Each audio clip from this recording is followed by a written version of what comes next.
everyone, it's QuickyBaby and welcome back to World of Tanks, and today I'm asking the question why the BZ-79, the one that no one's really thinking about at tier 11, is actually giving the biggest damage games and arguably some of the best results of any of the tier 11 tanks. Today we have the pleasure of watching QuickyBaby, who is playing in this tier 11 Chinese beast. We're gonna try and demystify it together and try and figure out why this tank is just so awesome. So the BZ-75 at tier 10, it's been a powerful tank. It's, funnily enough, the vehicle that I've done the most damage in ever, for me personally, in World of Tanks, which was on my free-to-play account. Now, it's this combination of having big hit points, relatively thick armor that just kind of handled what was in front of it, and relatively big alpha as well, 650, and a gun that could be able to overmatch. And I guess the BZ-79 is doing a similar thing to what the BZ-75 did. It has a big gun, 152mm. This time it hits harder at 700. It has better penetration, especially on its premium rounds with 330, which is one of the downsides that you had on the BZ-75. And when you factor in all of these things, the firepower, it just does the same job, but just at a bigger tier. But by far, the biggest change now is how flexible the rocket boosters are. The top speed on this thing's practically identical to the BZ-75. It's limited at 30 for its regular top speed, but the boosters will be able to boost that up by 50% when you are using them. And then add to that on top of things like Engineer, which increase your top speed by 1 km an hour. And I'm not 100% certain whether this thing is also getting the equivalent of the tier 10 field mod, which also increases the top speed of the tank as well. But all of these things add up to what this vehicle's real speciality is, and that is the liquid boosters on this tank. The liquid boosters mean that you don't have to click the button and then go forwards and never backwards for 10 seconds. You can pulse them, you can release them, you can activate them for very short periods of time and give yourself these little boosts when you actually need the speed. You know, when you're trying to drag yourself in a straight line, but then you can still manage to go round a corner without doing some really awkward handbrake turn. Or boost forwards, get that burst of speed, and then also be able to fall backwards, which is also quite a nice thing, you know. You boost yourself maybe round a corner to lurch forwards as quickly as you can, and then pull back without kind of like just bundling around there for kind of like 10 seconds after you've used that boost, where you can only go backwards, I believe, like 1 km an hour while your rockets are active with all of the non-jet fuel or liquid fuel boosters that you have on the BZ-79. And you are going to see QuickyBaby use absolutely perfect play later on in this game of those boosters. This tank does have weak points on top, but unlike the BZ-75, the weak points are no longer all the way across the tank in a giant bar. I'd say they're significantly smaller, which means that when you are using the 8 degrees of gun depression this tank has, the same as the BZ-75, do feel like the top of the turret is less vulnerable. But just be careful, because the whole of the top of the turret's really thin on this vehicle and kind of slanted down a little bit with the top of the turret, which means that when you're not using your gun depression, the last thing you want is for your opponents to be able to get above you. Oof, sir. Ugly gun handling there, even with the rotation device that's been put on this vehicle. So I'm trying to think about why QuickyBaby would be using a rotation device instead of trying to use maybe like vert stabs on this tank. Maybe they really want to be able to improve the ability of the vehicle to turn, and also the turret traverse as well, maybe to try and make the vehicle a little bit more responsive. It could be an option. It's really cool to see that there's so many different kinds of equipment that are being used in all of these massive games that I have the absolute pleasure to be able to enjoy. And I must say a big thank you to all of you in the community for uploading all of your killer gameplays onto the What Record website. It's just been such a pleasure to see these kind of usually once in a year kind of gameplay that you would be able to get out all happening so quickly as so many people test out their new vehicles and are playing them oh so well right from the get-go. So, hello there, Mr. Leopard. You want some Capuzas is going to give it to you there, absolutely trouncing that vehicle for 731. So now, in this kind of a situation, Capuzas' team is down by 5,000 hit points and down by 4 frags.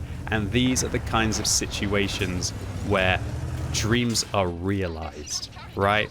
Where your team is losing, but not losing by too much, but right, like teetering on the cusp of where they will be losing too much. So look at that, rocket boost across the slope. Oh man, doesn't run out of fuel. Look, we can stop, fire. If you want to, I guess, stop boosting into the wall there, or more importantly, stop boosting to maybe improve your gun handling a little bit to be able to launch that shell. The more that I try to think about how eventually I will set this vehicle up, the more that I think that this tank might be one of those that really does benefit from the gun handling. Because any vehicle which is going to be stop, start, stop, start, stop, start, anything that you can do to try and enhance the gun handling on this vehicle might be absolutely golden on it. But also track health, so important on vehicles like this, because the last thing that you want to do is to get tracked while you're rocketing into position, right? Alright, so here comes a KR-1 coming around the corner. Capuzas is going to be able to get an AP shell in there, probably expecting that the KR-1 would have been a little bit higher up there. Unfortunately, they're disappointed that the KR-1 was quite low, and heat would have been better against the turret there. But easy mistake to make. But make no mistake there, that KR-1 is reeling from the shot. And now, it looks like Capuzas and the KR-1 with the Jagdpanzer 100 are in a very awkward situation. Just how long will those tank destroyers who are a one-shot last on the hill? We'll have to find out.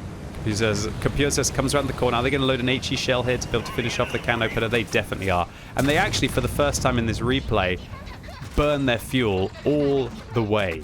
Now forced to be able to have a bit of a timeout, and we can see that it takes, what was that, about 5 or 10 seconds for the fuel to come back. But again, can't really burn the fuel too much once again until it has fully cooled down. So these rockets, you never run out of them, so later on in the game when you have these close situations, you can still go. And talk about go around the corner. Will a ram kill happen here? Oh no, a huge choke. Could be a game-losing miss there, but luckily this T-57 Heavy, they don't seem to be playing World of Tanks very well as they're firing full HE shells, which Capuzas doesn't really have to worry about. So maybe ignore the T-57 Heavy, focus on the other tanks that aren't reloading and that maybe aren't firing HE and doing about 100 damage every 20 seconds here. So it looks like now it's a 2 versus 7 situation, and the most important thing to do in 2 versus 7 is to try and get guns out of the game as quickly as possible. There's still a very healthy FV215B183 on the enemy team, but apart from that, Capuzas has a chance here. They're going to try and bait with that lower plate, baits the 128mm from the E100, puts a clean shot in through, and not a moment too soon there to be able to get away from the rear. So Capuzas rams themselves for 5, but do you see how they were able to let go of the rocket there? Beautiful. Managing to just evade taking that 500 damage. And these rockets, look how dynamic they can make Capuzas, and they can put pressure on the enemy team right now. Huge pressure to get them to bounce their shells. And this is really why this vehicle is so strong. It's these reactive rockets for short periods of time to be able to adapt to the situation. It's like a heavy tank with medium tank bursts of speed, which allows it to chase down the targets and be able to maybe pressure their opponents into missing their shells. And wow, look at that thick turret there. Only takes 200 damage from the 8,000 credits from the FV. Unfortunately, Capuzas now has a bit of an issue with their commander dead, but they actually don't have a medkit cooldown right now. Now they realize commander dead. The KL1 goes in even on only 23 hit points there. Capuzas gets away from the FV with using their rockets there. And guys, this is just, honestly, there are very few things that I see in World of Tanks where it kind of like, it gives me goosebumps. But to see the mobility here of this vehicle, just getting away from the FV in this scenario and just making them look useless and allowing Capuzas to be able to focus on the tank that will actually be able to get them. And unfortunately for the KL1 hero on Capuzas' team, they get shut down by the FV, but that might be the best. Oh, avoiding the ram kill from the air, from the KR1, finishing them off. Are they going to rock it to be able to get around the FV215B183 as well? And maybe this is why Capuzis is using that Bond rotation device to be able to improve the rotation speed on this vehicle and allow him to still be able to turn around and have that extra mobility. If they were using Bond vert stabs, do you think they would have the traverse speed to be able to get around this FV right now? Probably not. But would they be able to use a tier 3 turbo to be able to handle this situation as well? So much opportunity for customization. But there's only... We can think about customization later. And that is because, oh my goodness gracious, Capuzis. Was that with the final AP shell in their tank? With 2 HE shells remaining. Lands world record damage for a tier 11 vehicle. Nearly 16,000 damage here. And Capuzis, you showed yourself as the creme de la creme player at the end of this game. You might have had it a little bit ugly with a couple of bounces, but you know what? This is an RNG-based tank earlier on in this battle. But oh my word, at the end where you had the opportunity to use those rockets to avoid shells, to have those micro boosts, to be able to then use them to outflank the FV215B183 and just make them practically useless at the end of this battle. Oh my word, am I excited to play this tank and to hopefully take a step up from the vehicle that gave me my highest damage game of all time, as Capuzis pretty much gets the highest damage game possibly in the history of World of Tanks, outside of, I think, that monster Jaegeru game that we had on the Lakeville map all of those years ago. So do not adjust your set. Don't worry, the YouTube video has not rewound, but you have the pleasure of watching another incredible game from the same side on the same map.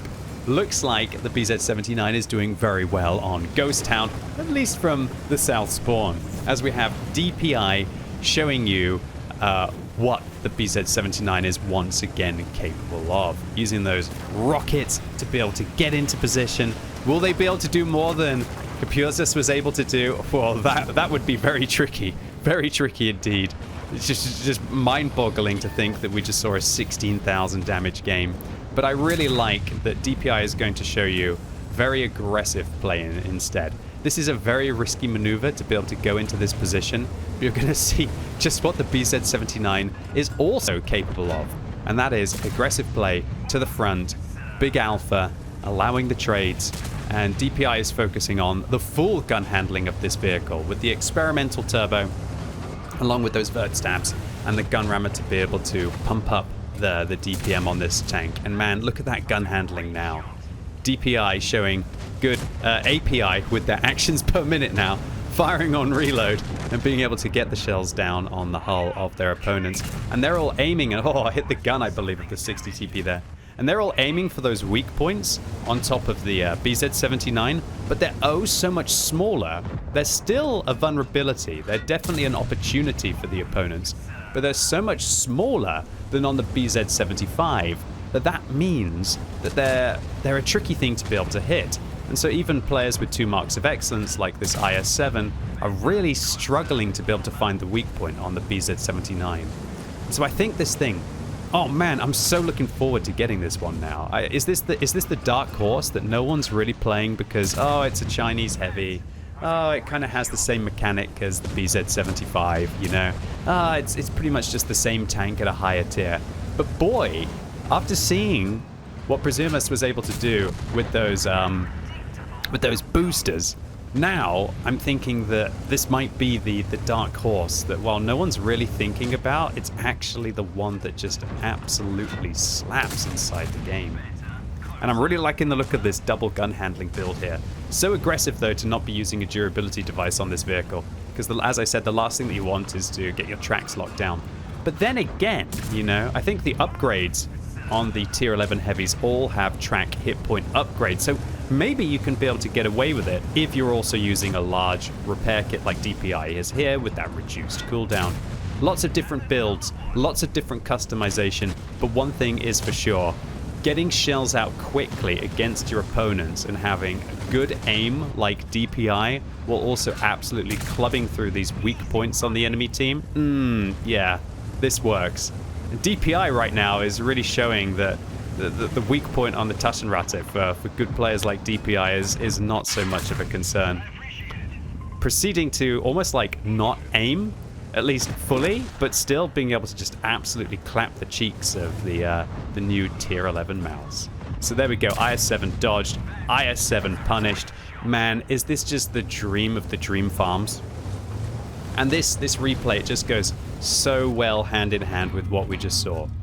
The previous replay was all about the tank just using its mobility to be able to do really funky things with the opportunities that the liquid rockets bring.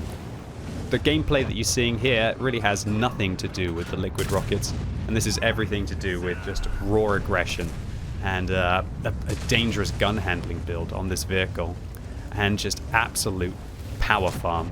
This Taschenratte, seemingly a bit of a tourist there, managing to just make their way through the front, and that is just an easy 1,500 damage there for DPI to be able to pick apart the new heaviest 200-ton tank inside the game. Was this the easiest 10k you've ever seen in your life? I've been struggling all week to be able to get a big damage game in my FV4005 to finally get the Blackrock. Haven't managed it, unfortunately. It's definitely like a little gremlin on my shoulder, or the monkey on my shoulder, which has been haunting me for the last few days. But then you have like DPI just go in and just clap out 11k, make that 11.5k in 5 minutes as if it was just absolutely nothing. But just look at this, 7,500 blocked. Is DPI trying to do a mission? Nah, no active missions. They probably already got themselves a Blackrock. Or maybe they've just done all of the Vanguard missions. 12k. Gosh, how much higher is this going to go with 8,000 hit points left on the enemy team? Hopefully that IS-7 just stays a little bit healthy here. And another person thinking like, we've got to flank them. But they just don't seem to really see the BZ-79 as China's damage total definitely grows larger inside this game. But not so many healthy vehicles to have to deal with here. And suddenly DPI seems to be playing a little bit more carefully. Probably because these vehicles are... Oh, is he thinking about the Panzer 7? Oh, the greed is real! It pays off. 13k. Monster game. Just absolute monster game. But DPI only has 2 gold rounds left. But how often are you having to do 30,000 damage in World of Tanks, let alone 30,000 damage in 6 minutes? Just what a monster game for a monster player in a monster tank right now. With the QuickyBaby commander chirping in and actually being very positive about the gameplay, right? It's definitely not Agent QuickyBabs, who wouldn't be positive about this kind of gameplay. DPI looks for the T803, instead goes for the cheeks on the Tasha, instead goes for the weak point on the 60 TP, showing great aim there and good mouse control, allowing them to pick apart just a whole alleyway. In a second, after we see this BZ-79 pen... Oh no! The last heat round doesn't go in! Look at that graveyard, boys and girls. Just look at that graveyard that has been created in front. What a big boy aggressive play right across the front against an enemy team that just took it. There's no better tank than the Taschenratte QB. What are you talking about, you absolute donkey? Did I just call like a third-person version of myself a donkey? Yeah, existential crisis on a Friday morning right now. Hey, look at that, another 700, over 14,000 damage right now. But unfortunately, unlike the previous replay, where everything was left for the hands of our hero, in this game, DPI has a lot of different tanks to be able to catch. But why not make it 15? Why not make it 15? And DPI communicating his reloads, I guess just hoping that they can push higher and higher and higher and higher. What an absolute total pumper of a game. Good try. Unfortunately, wasn't quite there with the last shot. Monster game, monster tank, monster player. And this replay just goes hand in hand with the first one. The first one showed you it's kind of like brawling, bruising, use those rockets to be able to make some funky plays. This one was just the raw damage pump. 2 just bonkers games that literally have me salivating at the prospect of having this tank. So really, what is there to say? QuickyBaby probably has one of the best games of World of Tanks I've ever seen. That's all there is to say. It's one of the greatest games of World of Tanks of all time. So QuickyBaby, congratulations to you. I wouldn't mince my words or throw those words around lightly. It was one of the greatest games of World of Tanks I've ever seen. And also, they must give a massive shout out to Bad NG on their team, if that's not an anonymized name, for just being the next rock there with 7,700 damage. That's usually enough to consider yourself to be the hero of the battle, right? And they only did half of what QuickyBaby was able to do. Just an incredible game. And thank you, QuickyBaby, for uploading it. Absolute pleasure. Literally huge pleasure to be able to see your game. Congratulations. And then DPI following up with what would usually be kind of one of the greatest games of all time. And that really shows you what QuickyBaby was able to do.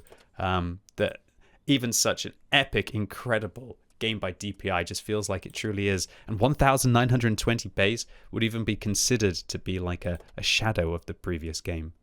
But I think DPI almost, their failing is they're so good. They made this game look so easy, right? With just constant pumping, showing you the benefit of having those smaller weak points.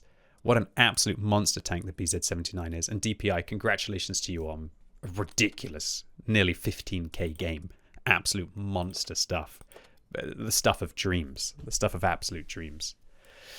So, ladies and gents, boys and girls, those were two of the best games of World of Tanks I've ever seen.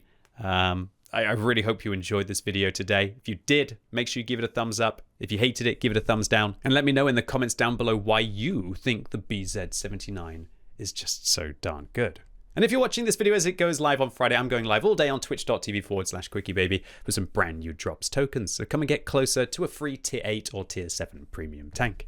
So really looking forward to seeing you all live right now. And as always, thank you so much for watching. You've been epic and hopefully I'll see you soon.